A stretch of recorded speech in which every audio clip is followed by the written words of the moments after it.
അല്ല, വയനാട് രണ്ട് പ്രമുഖരായിട്ടുള്ള നേതാക്കളോടാണ് ഞാൻ മത്സരിക്കുന്നത്. രാഹുൽജി ഇന്ത്യയിലെ ഏറ്റവും വലിയൊരു നേതാവാണ്. ഇന്ത്യക്കകത്തും പുറത്തും ധാരാളം തിരക്കുകളുള്ള ഒരു നേതാവാണ്.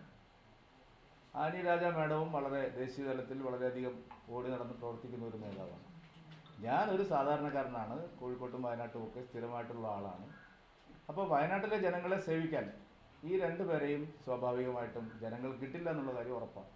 കഴിഞ്ഞ തവണ വലിയ വിശ്വാസമാണ് രാഹുൽ ഗാന്ധിയിൽ വയനാടൻ ജനത അർപ്പിച്ചത്. ഇത്രയും വലിയൊരു പിന്തുണ വയനാട്ടിലെ ജനങ്ങൾ രാഹുൽ ഗാന്ധിക്ക് നൽകി. അങ്ങേറ്റത്തെ വിശ്വാസം വയനാടൻ ജനത രാഹുൽജിക്ക് നൽകി.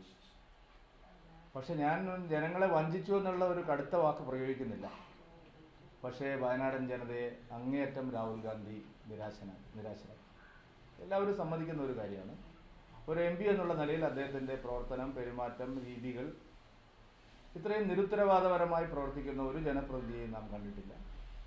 കോൺഗ്രസ് നേതാവായിട്ടുള്ള ഇത്രയും പ്രഗത്ഭനായിട്ടുള്ള ഒരാൾ, ഇത്രയും വലിയൊരു നേതാവ് വയനാട്ടിലെ ജനങ്ങളെ ആകെ നിരാശരാക്കി.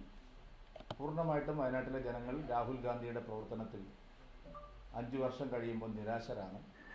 അതുകൊണ്ട് ഇത്രയും വലിയ നേതാക്കൾ, ആനി രാജയായാലും രാഹുൽജി ആയാലും, അവർക്ക് വയനാടിന് വേണ്ടി ഒന്നും ചെയ്യാൻ കഴിയില്ല. എൻ്റെ അഭ്യർത്ഥന ഇപ്പോൾ അവർ ചെയ്തുകൊണ്ടിരിക്കുന്ന ജോലികളിലേക്ക് സ്വതന്ത്രമായി വിടുക.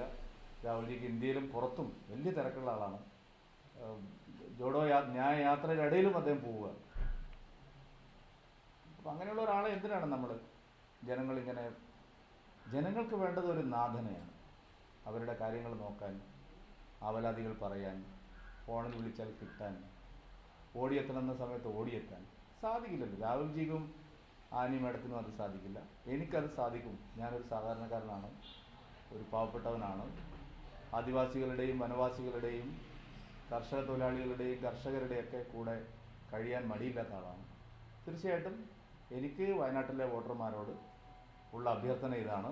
ഇത്രയും തിരക്ക് പിടിച്ച ദേശീയ നേതാക്കൾ അവരെ അവരുടെ ജോലിക്ക് വിടുക.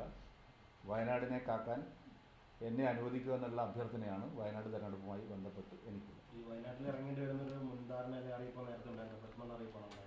അല്ല, മുൻധാരണയില്ല. കാരണം ഒന്നാമത്തെ കാര്യം, ഞാൻ പാർട്ടിയുടെ സംസ്ഥാന അധ്യക്ഷനാണ്. അപ്പോൾ ഒരു പാർട്ടി തീരുമാനം ഏറ്റവും ആദ്യം അനുസരിക്കേണ്ട ഒരാൾ ഞാനാണ്. വളരെ അച്ചടക്കമുള്ള ഒരു പ്രവർത്തനം എന്നുള്ള നിലയിൽ പെട്ടെന്നുള്ള തീരുമാനമായിരുന്നെങ്കിലും അതിനെ പൂർണ്ണ സന്തോഷത്തോടുകൂടി ഞാൻ സ്വീകരിച്ചു.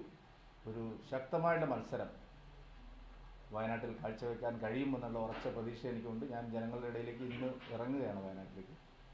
വയനാട് എനിക്കൊരു പുതിയ മണ്ണല്ല. ഞാൻ 10 വർഷം അവിടെ താമസിച്ച ഒരാളാണ്. അവിടുത്തെ എല്ലാ സ്ഥലങ്ങളും അറിയുന്ന ഒരാളാണ്. നല്ല തോതിൽ ജനങ്ങളുമായിട്ട് അടുത്ത ബന്ധമുള്ള ഒരാളാണ്. അതെനിക്കൊരു മുതൽക്കൂട്ടാവും. ശക്തമായിട്ട് പ്രവർത്തിച്ചാൽ അത്ഭുതങ്ങൾ സൃഷ്ടിക്കാൻ കഴിയും. കഴിഞ്ഞ തവണ അമേഠിയിലെ ജനങ്ങൾ രാഹുൽജിയോട് കാണിച്ച കാര്യം തന്നെ ഇത്തവണ വയനാട്ടിലെ ജനങ്ങൾ അദ്ദേഹത്തോട് കാണിക്കും എന്ന് ശുഭാപ്തി വിശ്വാസത്തോടു കൂടിയാണ് ഞാൻ ഈ തിരഞ്ഞെടുപ്പിനെ നേരിടുന്നത്. അവിടുത്തെ LDF, UDF പ്രവർത്തകർ കൺഫ്യൂസ്ഡാണ്. കാരണം ഇന്ത്യയുടെ പ്രധാനമന്ത്രി സ്ഥാനത്താണ് രാഹുൽ. അപ്പം രാഹുൽ തോറ്റു കഴിഞ്ഞാൽ അതെ, അത് പിന്നെ CPI-ക്കാർ അത് തന്നെ പറഞ്ഞല്ലോ. ആനി രാജധാനി, ഞാൻ ഇന്ത്യ തെരഞ്ഞെടുപ്പ് ചരിത്രത്തിൽ ഇന്നേ വരെ കേട്ടിട്ടില്ലാത്തൊരു കാര്യമാണ്. ആനി മാഡം തന്നെ പറഞ്ഞു. എന്താണ് പറഞ്ഞത്? രാഹുൽജി ഇങ്ങോട്ട് വരരുത്. കാരണം ഇന്ത്യയുടെ INDA മുന്നണിയുടെ പ്രധാനമന്ത്രി സ്ഥാനാർത്ഥിയാണ്. പ്രധാനമന്ത്രി സ്ഥാനാർത്ഥിയെ തോൽപ്പിക്കാൻ അവർക്ക് താല്പര്യമില്ല എന്നുള്ള നിലയിലായിരിക്കുമല്ലോ അവരങ്ങനെ പറഞ്ഞിരിക്കുന്നത്. അപ്പം അതുകൊണ്ട് അപ്രസക്തമാണ് ഇവരുടെ രണ്ടുപേരുടെയും മത്സരം. അവരിൽ ഏതെങ്കിലും ഒരാളെ മത്സരിക്കേണ്ട കാര്യമുള്ളൂ. കാരണം അവരിൽ ആര് ജയിച്ചാലും പ്രതിപക്ഷത്തിരിക്കാൻ പോകുന്നവരാണ്.